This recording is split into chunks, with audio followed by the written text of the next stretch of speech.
The chains are heavy on my feet, the shore is far away. They give me dust and ash to eat every night and every day. One day I'll see my dead ones there, the shore is far away, and then I'll rest from work and care every night and every day.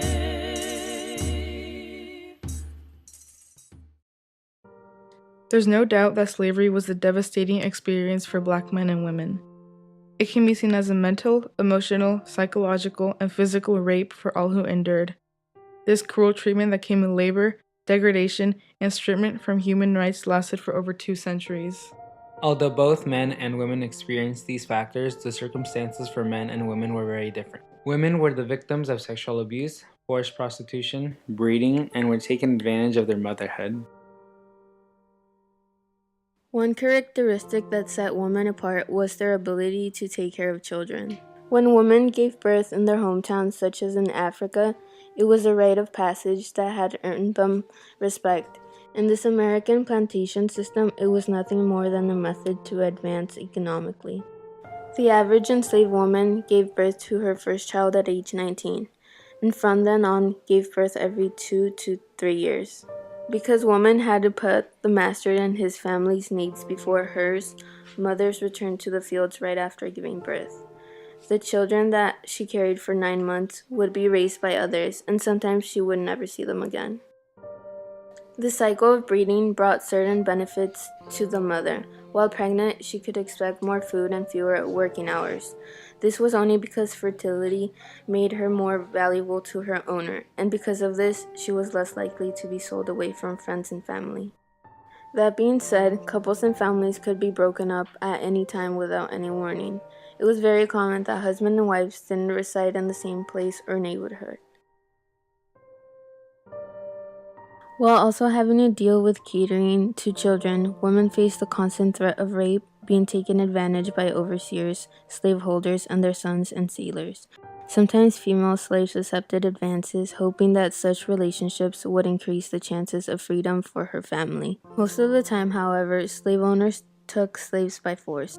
Those who opposed such advances were raped more often and flogged in public, such as whipping or removal of fingers and ears.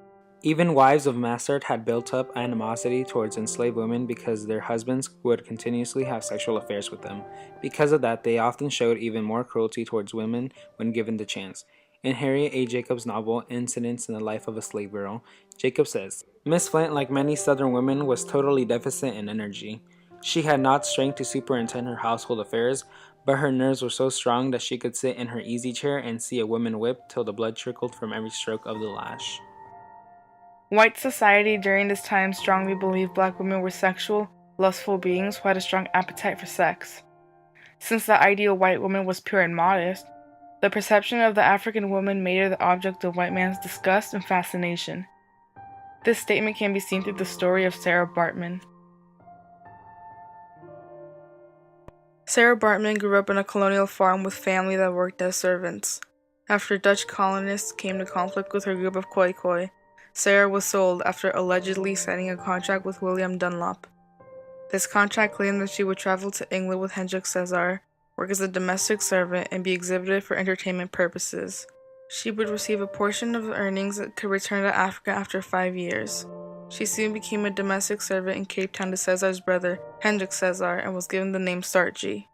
It was her unique and voluptuous size that had Europeans fascinated. She was taken to London to make more money, and upon arriving, she was displayed in Piccadilly Street, where other oddities are shown. Men and women paid to see her almost fully naked body in a cage. She became the center of attention in Europe. No one had thought twice about such exhibit until an anti-slavery campaign in Britain questioned Dunlop's actions. He was taken to trial, but there was no consequence. Soon after, a document was forged with Sarah's signature that claimed she did not feel mistreated. The document was later amended, though, and she became entitled to better conditions, more money, and warmer clothing.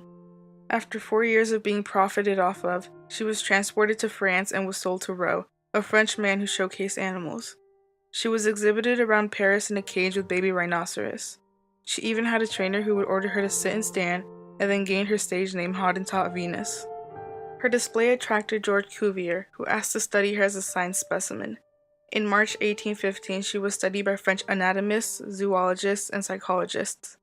Collectively, they concluded that she was a link between animals and humans. Sarah Bartman died in 1816 from smallpox at age 26.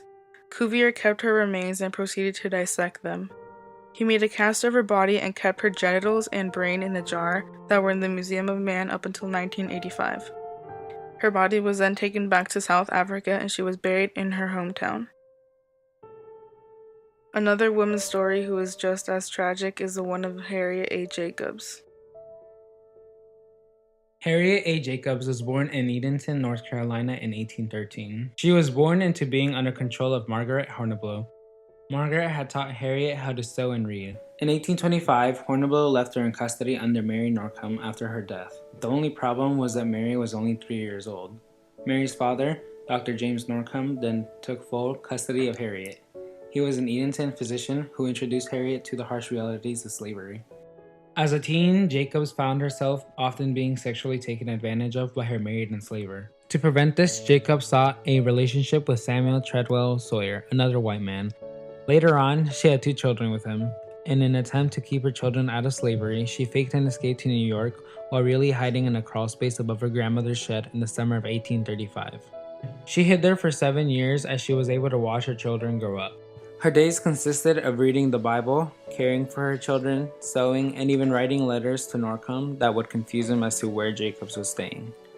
In 1837, Sawyer was elected to the United States House of Representatives. He had purchased their children with Jacob's wishes, but he set neither free. Sawyer had sent Louisa to Brooklyn and determined to reclaim her daughter from him. Jacobs escaped up north by boat in 1842.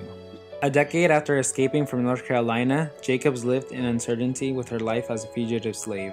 She eventually found her daughter in Brooklyn and found a place for both her children to live with her in Boston. She even got a job as a nursemaid with Mary Stace Willis. While trying to get her life together, Norcom made several attempts to find Jacobs in New York, so she had to keep herself on the move. After taking up an 18-month residence in Rochester in 1849, she worked with her brother John Jacobs in an anti-slavery reading room and bookstore. Jacobs found herself confiding with Amy Post, a feminist and abolitionist who encouraged Jacobs to make her story public. After hearing the response to Uncle Tom's Cabin, Jacobs sought and receiving help from Harriet Beecher Stowe. To her dismay, Stowe had little interest in the collaboration. Once Harriet Jacobs gained freedom from Cornelia Willis in 1852, she decided to write her own autobiography on her own.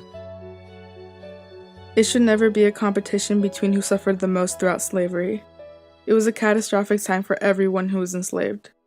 It is important, though, that we dive into stories such as Bartman's and Jacobs so that we never forget about this time in history and continue to grow as a country.